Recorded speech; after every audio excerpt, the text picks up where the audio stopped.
Onlar da burada galiba. Evet, Yanlış mı gördüm? sabah, Japon ekip de var. Aynen, yani buradakiler Kırgız da. ekipler. Ha, Kırgız mı Onlar onlar? Kırgız ekibi. Hı hı. Ama dün burada enkazın öbür tarafında Japon ekibiyle buradaki diğer bir STK beraber çalışmışlar. Ama burada şu anda yanımızda beraber çalıştığımız Kırgız ekibi var. Evet. Çok çok teşekkür ediyorum. Ya şuraya Bekliyorsunuz, siz de hazırsınız. Uluslararası dayanışma Buradayız. ya. Yani Muhteşem bir şey Kamil'i yani. çıkarana kadar, onu sağ salim bir hastaneye sevk edene kadar hiçbir yere ayrılmayacağız. Şu öndekiler Kırgızlar galiba. Doğru mu? Arkadaşlar Kırgız ekip değil mi şunun arkadakiler? Hı hı. Kırgızlar burada. AFAD ve Kırgızistan'dan Құтқарушылар тарабынан жер титирүүдө кулаган имарат астында калган жаран тирүү табылды.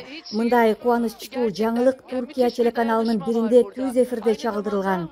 Анда Туркиянын Кахранмараш шаарынын 12 Сукат районунда Кыргыз Республикасынан барган куткаруучулары издөө куткаруу иштерин жүргүзүү үчүн бөлүнгөн тилкеде кыйраган имараттын урандылары астынан аман калган адам табылып чыгарылганы жөнүндө сөз болуп жатат. Бул кубанычтуу окуя 11 февраль күнү жергиликтүү убакыт боюнча түнкү 2:30 3 чамаларында болгон. Табылган адам ошол кыйраган имараттын 5-кабатында жашаган 16 жаштагы Туркия жараны экени айтылууда. Onlar da şu an evet selamlaşıyorlar, birbirlerini kutluyorlar. Onların bu her bir canlı çıkarılışında birbirlerine teşekkür ediyorlar. Birbirlerine sarılıyorlar. Bakın bu insanlar daha önce birbirini hiç görmedi. Hiç görmedi. Batman Umke, Kırgızistan'dan bir arama kurtarma. Bu insanlar hiç görmediler birbirlerinin hayatlarında. Ama burada gerçekten yani tek yürekler, el eleler, kol kollar çıktıktan sonra da sarılıyorlar birbirlerine. Bir canı bulmak için, ulaşmak için. Burada duruyor. 16 yaşındaki Kamil'in ambulansa yerleştirildiğini gördünüz. İlk müdahalesi zaten enkazda yapıldı. Serumu takıldı.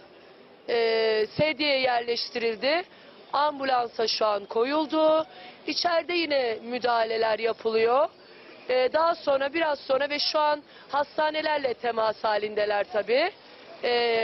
Hangi hastaneye gideceğini bilmiyoruz ama belli olacaktır veya belli olmuştur.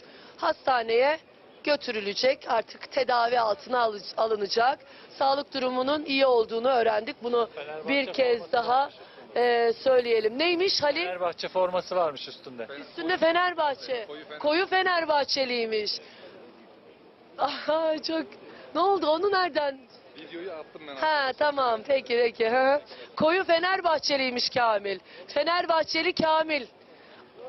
İşte enkazdan saatler sonra sağ çıktı. Sağ olarak ne mutlu ki bu anları görüyoruz. Ne mutlu ki alkışlarla Kamil'i hastaneye uğurluyoruz. Tedavi altına alınacak. Sağlık durumu iyi. Çok şükür ki sağlık durumu da iyi olduğunu söylediler. Ve artık onun tedavisi başlayacak Kamil'in. Bölgede çok sayıda binada yıkım var.